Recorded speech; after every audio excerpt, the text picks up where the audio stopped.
পুলিশি অভিযানে ধ্বংস করা হলো বিপুল পরিমাণ গাঁজা গাছ। বেলুনিয়া মহকুমা রাজনগর পিয়ারবাড়ি থানার অন্তর্গত মনাই পাথর, হেতালিয়া, ওয়াংচেরা এবং কমলাকান্ত পাড়াতে চলে অভিযান। ধ্বংস করা হয় গাঁজা বাগান। গোপন সংবাদের ভিত্তিতে রবিবার ভোর 4টা থেকে বেলুনিয়া মহকুমার পুলিশ আধিকারিক অভিজিৎ দাসের নেতৃত্বে অভিযান চালায় পুলিশ, সিআরপিএফ, আবগারি বিভাগ ও 43 নং সীমান্ত রক্ষী বাহিনী সহ বন দপ্তরের কর্মীরা।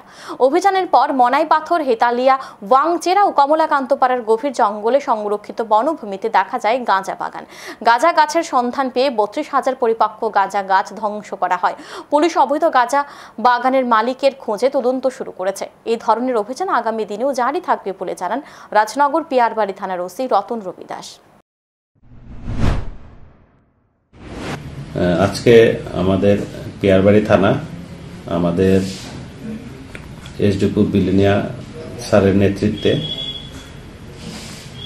ফরেস্ট ডিপার্টমেন্ট এবং এক্সাইজ ডিপার্টমেন্ট, 43 বিএসএফ এবং 124 সিআরপিএফ এর যৌথ উদ্যোগে আমরা হেতালিয়া, কমলা পাথর এবং ওয়াংচড়া এলাকাতে আমরা টোটাল 11টা প্লটের মধ্যে 32,000 প্রিমেচিউর গাঁজা গাছ ধ্বংস করেছি ঘটনাস্থলে।